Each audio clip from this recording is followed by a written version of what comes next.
In 2023, LEGO released set 75359 332nd Ahsoka's Clone Trooper Battle Pack, and to many people this was okay. However, some people wanted this to include Super Commandos, and now in 2026, LEGO has released set 75449 Siege of Mandalore Battle Pack. And in this video, I'll be comparing them to see which of the battle packs is better. I'll be ranking these sets based on 5 categories: minifigures, play features, design, army buildability, and finally value. The first category to talk about are the minifigures. Each set has 4 minifigures and both of them have this 332nd Trooper. The actual figure itself has good leg, torso and back printing, but the helmet has helmet holes which some people don't like, and the printing bows away from the fin at the top. Also, the entire front half of the top of the helmet is not all printed orange, which is bad here. Underneath this is a normal clone face print. The 2023 set had 3 of these, 2 of them with these blue jetpacks, and the 2026 had 2 of these without jetpacks. This is where the similarities with the minifigures end. The 2023 set had Captain Von, who is just an atrocious figure.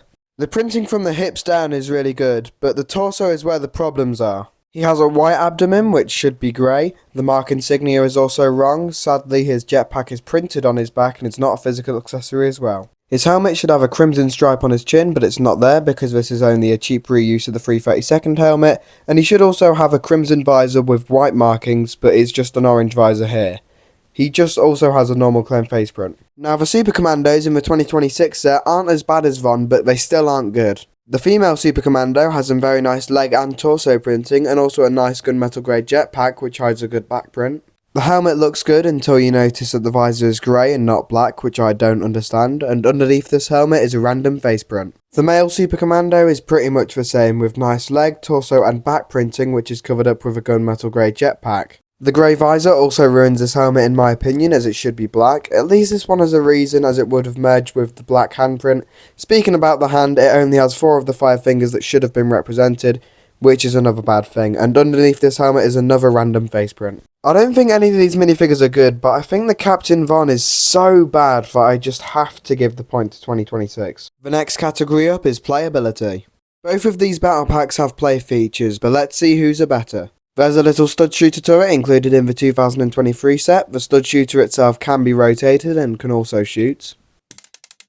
At the front of the swamp speeder are 2 stud shooters that can also shoot, and they can also be positioned as well, just like that. The armor plating can be rotated to make space to seat 2 clone troopers down in the seats behind them. Behind them are 2 clips that can each hold a weapon or even the stud shooter turret. The 2026 set has this crate that you can store stuff in. The barricade has a fence that can be rotated up and down, just like that. Attached to it is a stud shooter that shoots and can also be positioned in many various ways, just like this. There's also a handlebar attached to the back of the stud shooter that a minifigure can hold onto. There's a lot of space to place minifigures, and there's also this little area that can store a clone's blaster. The Mandalorian speeder has the ability to transport a crate around. I don't know if this is an intended plate feature or not, but you can do it. There is a control panel that is printed by the way that a minifigure can use when sat in the open space behind it. At the back is a stud shooter that fires a 1x1 tile, who would have known. This one is on a ball joint which allows it to be positioned in many various ways, just like this. This one also has a handlebar that a minifigure can hold onto. With all that said and done, I think the 2026 set is a way better play set. The 2023 set does have some good play features, but I think the 2026 set incorporates them way better. The third category I'll talk about is design. I honestly think this is a no-brainer. The 2023 battle pack is definitely getting the point here. The Swamp Speeder just looks so clean, and it's so good that it might be my favourite battle pack build of all time. The barricade in the 2026 set does look good, but the speeder does have some problems, like the gaping hole at the front. So yeah, 2023 gets the point here. The second to last category up here is Army-buildability. While I do think an army of Swamp Speeders looks cooler than an army of Barricades and Mandalorian Speeders, this category is mainly based on the minifigures. The 2026 Battle Pack includes 4 army-buildable figures, whereas the 2023 Battle Pack has a named character being Captain Von. Because of this, I think the 2026 set has to get the point here. The final category to talk about is value.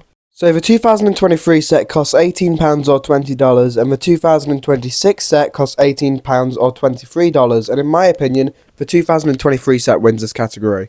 Because number one, it is cheaper in the USA for about the same amount of stuff, but also I think the Swamp Speeder is a bit more of a valuable build than the other 2 builds in the newer version. The 2023 Battle Pack gains a point. The final scores are now in, and the 2023 Battle Pack scored 2 points, whereas the 2026 Battle Pack scored 3 points and wins the comparison by just 1 point. I was definitely expecting this, as I do find the 2026 set better myself, but it's still interesting to see that it only wins by just 1 point in the end. I also ran a poll on my community tab where the majority of you voted for the 2026 battle pack, so if you also want to join in the vote, check out my community tab. But yeah, that's it for today's video. I hope you found this video useful or just enjoyed watching me compare these battle packs. But anyways, I hope you have a nice day and thanks for watching.